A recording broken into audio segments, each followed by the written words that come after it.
I met an amazing guy on a dating app, and now I'm wondering if I should drop the I was born without the usual lady parts bomb on our first date, or let him crush on me a little longer before I scare him off. So, I have MRKH syndrome. Basically, this means I was born without a vagina, vaginal canal, cervix, uterus, and fallopian tubes. This makes it so I am unable to make love and unable to have children. I met a guy on a dating app about a week ago and we've been texting ever since. I've been super busy with school, volunteer work, and meetings, so we haven't actually met in person yet. We spoke on the phone once so far while he was walking home from work at 3 a.m. He's a bartender. He's really funny, and I feel like he gets me. We've set up a coffee date for Wednesday and I'm really looking forward to it. So far, he's definitely shown interest in me, saying things like how he's been crushing on me or how he thinks I'm really sweet and lovely. I don't want to get ahead of myself, but I feel the same way back. This is the first time I've ever connected with someone this way on a dating app. I'm excited, but at the same time I'm also very nervous. He's very honest and blunt about things and I feel that I need to reciprocate that. A lot of doctors and therapists say that there's no right time to discuss it, only when you feel comfortable. Although that's true, I don't want either of us to be invested in the other before having the chance to talk about it.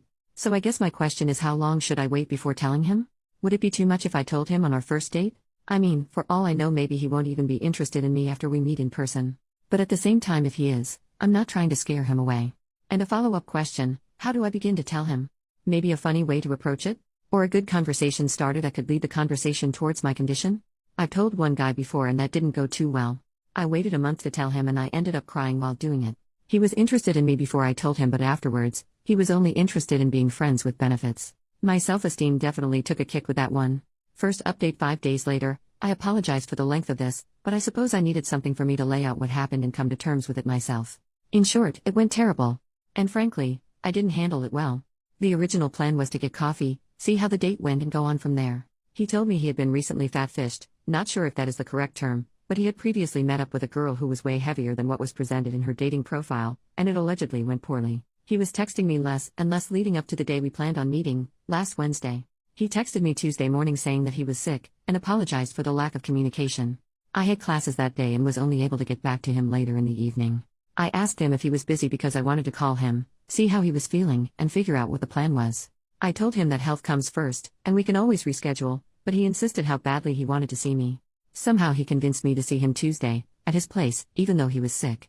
Once I got to his place, he was extremely sweet and nice. We totally hit it off. He complimented me a lot, said I was cute and hugged me, twice, all excitedly like when a puppy sees you when you get home after a long day. He made us coffee, and we talked about life, school, family, hobbies and interests, etc. It was going very well. We got into the discussion of movies and TV shows, and he ended up turning on his TV, and switched to Netflix. I asked him if he watched any anime. Personally, I'm not big on anime, but I've seen a few shows because my younger brother is into it. I recommended Full Metal Alchemist to him and we started watching that. He asked if he could sit closer to me. I said yes, and he noticed I was cold, so he turned up the heat and brought out a blanket for us. I had my head resting on his chest with his arm around me, and I joked about how fast his heart was beating. He said that it was probably because he had a cute girl sitting with him. In that moment, I realized I had to tell him about my condition. It took a while for me to get into that discussion because 1. I just wanted to hold on to that moment for a bit longer, and 2. I wanted to tell him, but I couldn't get the words to come out. He looked at me and tried going in for a kiss, but I pulled away. I said that I had to tell him something and asked him to turn off the TV. He obliged. I just froze after that. I literally couldn't get the words to come out in the way I wanted them to or how to begin to talk coherently. Even though I asked for advice in the previous post, I totally went blank in that moment, and none of it was implemented effectively. I tried changing the conversation because I felt like I was going to cry, but he assured me that I could tell him. I honestly don't remember what I said because I'm pretty sure my brain shut down, but I managed to mumble some sort of god-awful explanation. He asked a few questions, and then said he wasn't sure if he could be in a relationship that doesn't involve love-making. He said that we could keep it casual for now and see where things went. Even though I originally went in with the worst expectation, I was still hurt by what he said. I felt really let down because he met a lot of the things on my checklist, and I thought we connected well. I asked what keep it casual specifically meant for him, and he said that we could be exclusive, but he didn't want to get too emotionally attached. I guess that was the part that really stung. I told him that I wasn't looking for a definitive answer yet because it was still too early to tell anything, and I wasn't looking for marriage, but if he knew right now, for a fact, that he can't be in a serious relationship with someone that has my condition, then I wasn't interested. I know myself too well, and honest to God, I can't get involved with someone without getting emotionally attached, and agreeing to see where it went would be intentionally setting myself up to get hurt. Plus, I think that was just his way of saying no to me nicely. He politely said that we could both take a few days to think about what we wanted, and he'd let me know. He was just trying to let me down easy, because we both knew what he meant. It was around 8:30 p.m. by the time we got done with that discussion, and I said that I should probably leave. He walked me to the elevator, in silence, and as I was about to enter the elevator, he asked if I would still be interested in being friends because he enjoyed my company. I said I wasn't sure, and that I'd talk to him later. By the time I got down to the first floor and out the building, I had tears down my face, and I felt like absolute crap. Pretty much every guy I have told about my condition would later go on to say that we could be friends with benefits or something more friendly. I just felt like no one would ever want me for me, and that all I would be good for is some side action. I felt really alone. I felt that the only reason I had ever been in a relationship previously was because I hadn't been diagnosed with my condition when I started dating my ex, and we had already been together for a year when I did find out. I felt like he only stayed with me a year longer because we had a strong emotional bond, but even that came to an end when he cheated on me. I'm not that insecure, but at that time I couldn't think straight. I had just experienced something nice, and it was instantly taken away from me. I haven't had many friends after my ex cheated on me with my best friend, and I cut contact with everyone in that circle, and making friends at university is difficult if you're a commuter. I ended up calling a guy I know as I walked back to the subway. I don't really consider him a friend anymore because he has told me he has feelings for me, but I don't feel the same way back towards him, and he makes constant cheesy statements about me and him despite me telling him not to. I don't want him getting too attached to me, so I keep my distance. But in that moment, I really needed someone, and I didn't have any other option. So I called him, he picked up, I asked if he was busy, and he said he was playing a game with friends and he could call me back later. I didn't want to bother him like that, so I told him it wasn't necessary. So, I did something very stupid, and called my ex. His girlfriend, the girl he cheated on me with, had him block my number, so it went straight to voicemail. Like any insane person, I left a very pathetic voicemail, sobbing and all. I said I didn't have anyone to talk to and apologized for calling him, but I couldn't think of anyone else to talk to. I didn't mention what happened or anything, just that I needed someone. I stood outside in the cold, it's snowing here, for a while until my whole body felt numb. I gathered myself and thought, come on, what the heck are you doing? This is not you. You're better than this. I promptly got on the subway, went home, got into bed, and went to sleep. I woke up the next morning with a fever. That's what I get for getting too close to a guy that's sick, but still had to go to class and attend tutorials. I thought about my reaction a lot, and how poorly I had handled it. Clearly, I have issues I need to work on.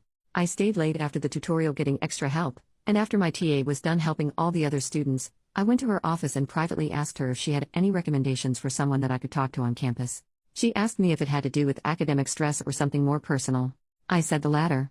She pulled out her laptop so quick and got me numbers, emails, and addresses for places I could contact on campus. She told me that she understood and that she too was having issues a couple months ago and recommended a clinic she had been to personally. I couldn't stop thanking her.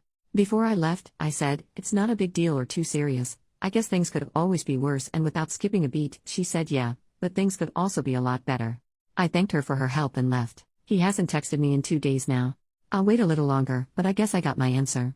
I realize I am not ready for dating. For the time being, I should get help. It's not that I can't handle rejection, but the fact that time and time again, I get guys who are totally into me, and aren't looking for lovemaking right away because they want something more meaningful, but as soon as I mention no lovemaking at all, for now, at least, they turn me down.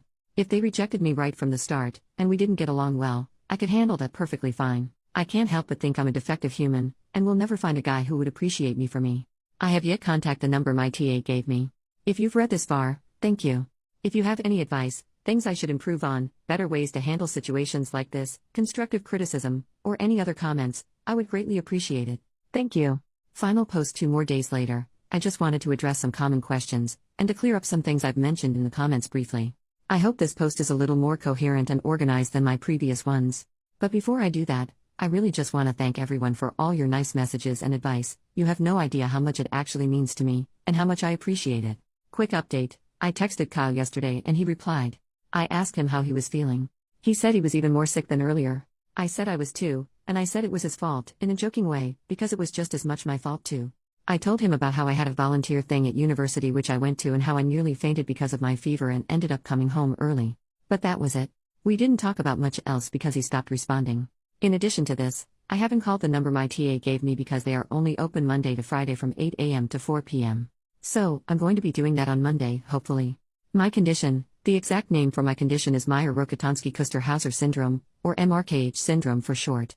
It affects 1 in every 5,000 women. A lot of people, I'm assuming they were trolls, stated that I was a guy or something along those lines. Just to clarify, I am a woman, I look like a woman physically and I felt like a woman my whole life. I was genetically born with 20 chromosomes. Being a woman is not something I doubt. There are basically 2 types of branches within MRKH. Type 1 is an isolated occurrence, meaning there is only a lack or underdevelopment of internal reproductive organs. Type 2 is more serious as it is also associated with auditory, vertebral, renal, and cardiac issues. This may include hearing loss, bent or curved spine, missing kidney, etc. I have type 1. There are a lot of variations for each woman and to what extent they are affected by this. I am mainly going to be talking about my individual case. Diagnosis: a lot of people were confused as to why I was only diagnosed with this a year ago and not at birth, and why did I find out after already being with my ex for over a year. The way MKRH works is that it affects internal reproductive organs. This means that just by looking on the outside, it is undetectable. From the outside, I look like a normal female. I have normal external genitalia, including a clitoris, urethra, labia, etc. I am missing the vaginal opening, cervix, uterus, fallopian tubes, and my ovaries are underdeveloped. My ovaries contain a few eggs, and they function enough to produce lower levels of estrogen, which is why I am still physically able to look like a female. For me personally, instead of a vaginal opening, I have something called an indentation or dimple. For 18 years of my life, I lived thinking I was just like any other girl. I never once suspected anything was wrong. When I started dating my ex, we never attempted to make love because neither of us were ready. But this was around the time I started to feel like something was wrong. One main reason was that I hadn't started my period, and the second being the fact that I wasn't able to insert a finger inside myself. For some reason, at the time, I assumed periods and fingering went together. I thought that once a girl got her period, her privates opened and the barrier fell out or something like that. It's weird looking back at that now, haha. I went to the doctor's one day, this was before I started dating my ex, with my mom after she started getting worried about me not getting my period. This is probably one of the most common ways women with MRKH find out about it. The doctor simply assumed that I was a late bloomer and told me to fix up my diet and work out. I was underweight at the time, around 82 pounds with a height of 5 feet. I was referred to a pediatrician who did absolute jack about my situation. The following year, I got my crap together on my own. I joined the wrestling team, track team, and I started doing weight training. As a result of this, I was also eating way more, and I gained a lot of muscle mass. I got my weight up to 120 pounds when I still hadn't gotten my period. I went back to the doctors. They still didn't take it too seriously, telling me that some women don't get their periods until they turn 20 or something, or asked me about my family history. I had multiple blood tests done, showing my levels were completely normal.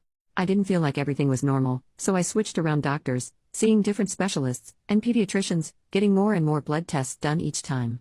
Needless to say, I was getting tired of blood tests because I knew they didn't show anything.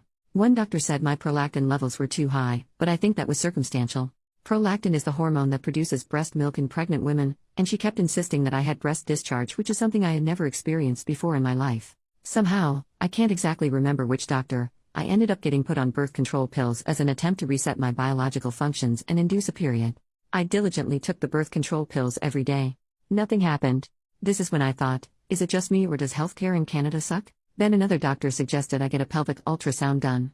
This is when they found the issue. The poor lady who did my ultrasound spent over an hour looking for my uterus, which didn't even exist. The doctor did a pretty terrible job of telling me the news, in all honesty. She stood at the door, ultrasound reading in hand, with the door wide open, and told my mom I had MRKH. She said according to the ultrasound I had an underdeveloped uterus. This ends up being false later. She literally didn't even spend 2 minutes talking about it and left. I walked back to the car with my mom. She was crying as she called my dad and told him the news. His response was just to start swearing, not knowing he was on speakerphone and I could hear him. And then he said, "It's okay, just forget it."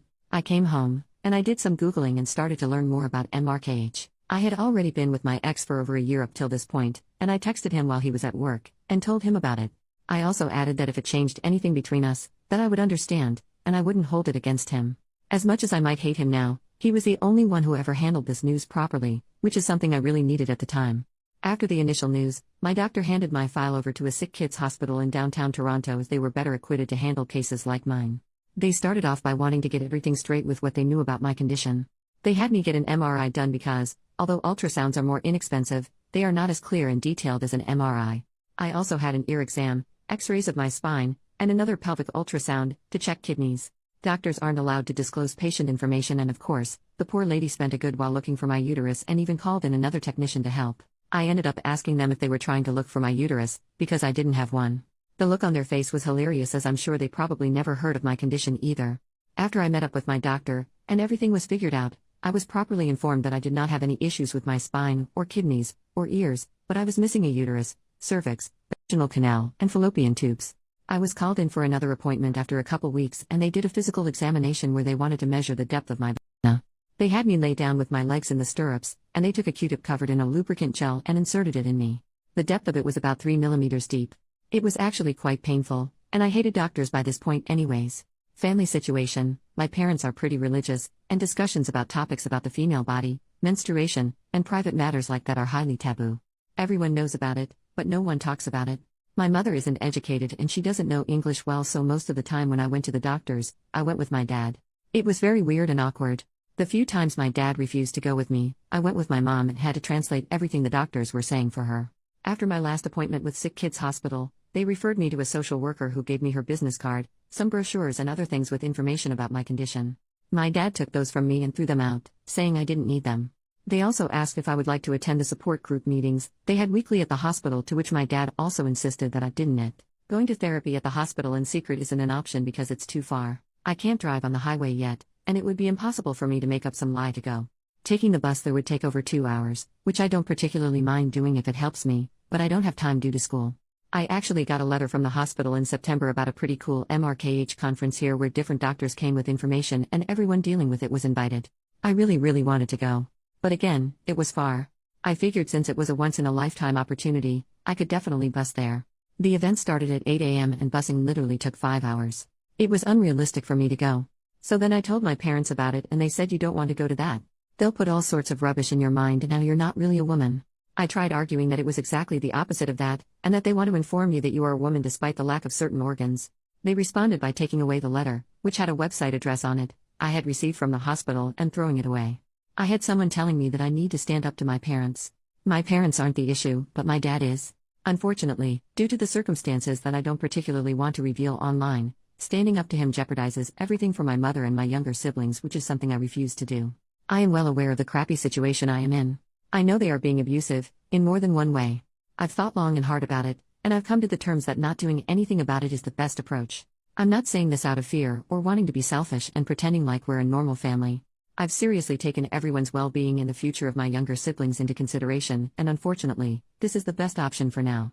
Surgery: I had a lot of people asking or informing me about surgery. In my first post, somewhere in the comments, I believe I said something along the lines of I'm a broke college student, and surgery isn't an option right now, as a way to avoid talking about the real reason why I can't get surgery yet. Lucky for me, I live in Canada and I have health insurance. Surgery is definitely an option for me. But due to my family situation, they believe that I won't need surgery until after I get married, because I mean it's not like I'm going to be making love anytime soon. Haha. Additional comments. 1. A lot of people, mainly guys, are saying that I could look into doing butt stuff. It's all about personal preference, and I hate it. It's not hot, it's not fun, it's literally feeling like reverse pooing, and it's not a good feeling. 2. I can look into the asexual community, but I am not asexual. I may not be able to satisfy my needs, but I do have a pretty high intimate drive, and I do enjoy giving and other sexual activities. I don't know if I would want to be in a relationship with an individual who does not want that. 3. A lot of people had a lot to say about how I handled the situation. Some saying I did the right thing, and others saying I did it too soon. Honestly, I haven't figured out the right way to go about it. I have experimented with telling on first date, telling after a couple dates, telling before we even meet up, and none of them have gone well at all. I once told a guy about my condition before we met up, and the first thing he said to me when he saw me was, "Aren't you surprised I still agreed to meet up with you after what you told me?" I was so taken aback by it, I didn't even know how to respond to such an insensitive and arrogant comment. Someone said that if a dude has irritable bowel syndrome, I'm sure it's an important part of their life, but it's a huge first date turnoff. So he shouldn't disclose it on the first date. True, but it's not like them screwing is going to be affected by his IBS. I didn't disclose it because it was an important aspect of my life, but because it was relevant to what was happening. I evaluated the situation I was in with Kyle and noticed that he was trying to get to the next level, so I had to tell him. Agree or not, first date material or not, I'm going to stand by with what I did because in that moment it was the right thing to do. 4. I am not going to disclose this on my dating profile. It's easy for everyone to sit there and suggest I do that, but you don't really know what it's like until you're actually in the situation yourself. I don't want to publicly display it to guys I'm not interested in, nor to those who aren't interested in me.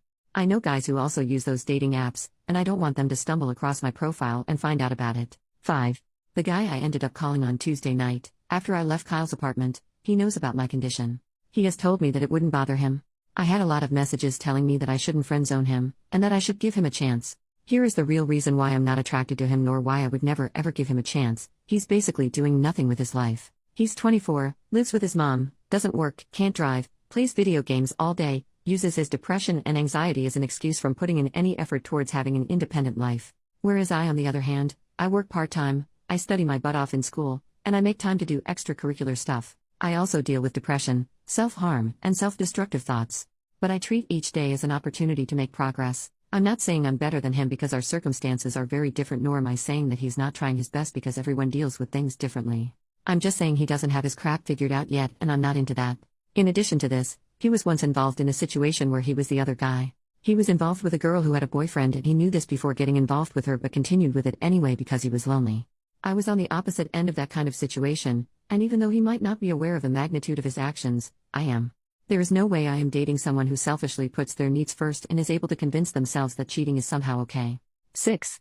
I think one of the main reasons I even turned to Reddit in the first place was because I am clearly looking for some sort of support because therapy isn't an option for me. Social media platforms for support do exist, but my parents had me added or followed on those, and I don't want them finding out. This is far longer than it needed to be, sorry. I hope I answered some questions. I really do appreciate all the support I got. Thank you, and take care everyone. Edit 1, I'm only doing this to feel better about myself. Kyle finally replied to me and said, I definitely do not want to get involved. Fuck you, Kyle. If y'all want to hate on him, feel free to. I welcome it with open arms. Edit 2, I think I forgot to address this earlier. For those of you asking whether I can orgasm through clitoral stimulation, the answer is no. My clitoris is underdeveloped. Stimulation feels good, but it's not enough to reach orgasm. Maybe a stronger vibrator or something like that would work? I don't know. I haven't tried. Edit 3, guys. I can still pee. I have a urethra. You do not put a guy's pee-pee in the same place you pee from. Simply anatomy.